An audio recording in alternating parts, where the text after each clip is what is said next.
Sunday story telling టైంలో ఒక చిన్న కథ ఏంటంటే తీర్థయాత్రల్లోని పరమార్థం చాలామంది ఈ రోజుల్లో ఎన్నో తీర్థయాత్రలు పోతూ ఉంటారు. కానీ ఏం చేయాలి, ఎందుకు పోవాలి అని అంతరార్థం తెలుసుకున్నప్పుడే దాని ఫలితం కూడా ఈజీగా మనకు అర్థమవుతుంది మిత్రమా. అయితే ఒకసారి పాండవులట తీర్థయాత్రలకు వెళుతూ కృష్ణుని కూడా తోడరమ్మని పిలుస్తారన్నమాట. సాక్షాత్తు భగవంతుడైన కృష్ణునికి తీర్థయాత్రల అవసరం ఏముంది? ఆ సంగతి మాయామోహితులైన పాండవులకు తెలియదు కనుక కృష్ణుని కూడా తమలాగే మామూలు మానవుడిగాను భావించి తీర్థయాత్రలకు రమ్మని ఆహ్వానిస్తారు. ఆయన ఒక చిరునవ్వు నవ్వి వారి కోరిక కాదనలేక దోసకాయనిచ్చి, నా ప్రతినిధిగా దీనిని తీసుకువెళ్ళి మీరు మునిగిన ప్రతి గంగలోని దీన్ని ముంచండి అని చెప్తాడు. వారు అలానే చేసి తీర్థయాత్రలు ముగించి తిరిగి వస్తారు.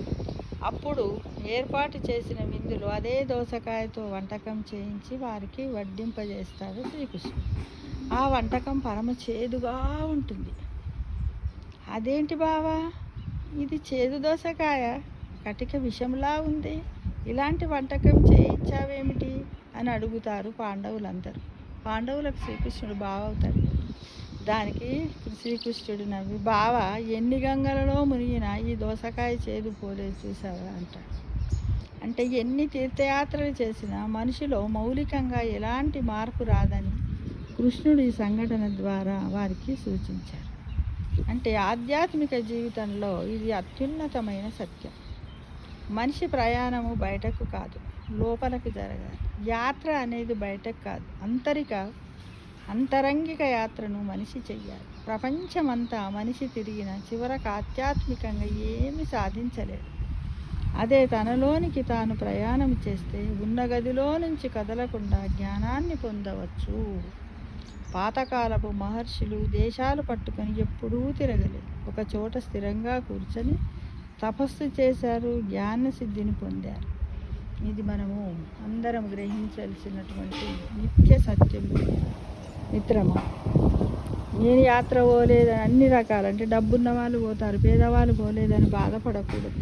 నువ్వు ఏదో మీ ఇంట్లో కుర్చీ దగ్గరనో ఉన్న ఫోటో దగ్గరనో దండం పెట్టుకొని నీకు ఇష్టదైవం మీద నువ్వు మనస్సు పెట్టినట్లయితే ఎన్నో యాత్రలు తిరిగినట్టే. ఇప్పుడు మీడియా ఉంది కాబట్టి యూట్యూబ్లో చూడండి, నిజంగానే అక్కడికి పోయి పెద్ద లింగం ఉంటుంది, ఆ లింగంలో నీళ్లు పోసింది. ఇవి జ్యోతిర్లింగాలు ఉన్నాయి.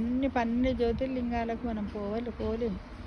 ఉన్నవాళ్ళు పోతారు, ఆరోగ్యం సహకరించాలి, డబ్బు కావాలి, బయటకు వెళ్ళాలంటే ఎన్నో ఉంటాయి. వాటిని అన్నింటిని అర్థం చేసుకొని పోయే వాళ్ళు పోతారు. వాళ్ళ మీద ఈర్షపడకుండా మనం ఉన్న చోటనే ఒక లింగం ఉందని మనస్సులో ఊహించుకొని ఓం నమ శివాయ అనుకుంటూ నువ్వు రోజు ఎన్ని గంటలు చేస్తావు, ఎప్పుడు ఎన్ని రోజులు చేస్తావని ఒకటి పెట్టుకొని చేస్తే చాలా బాగుంటుంది. అందరికీ ఇదే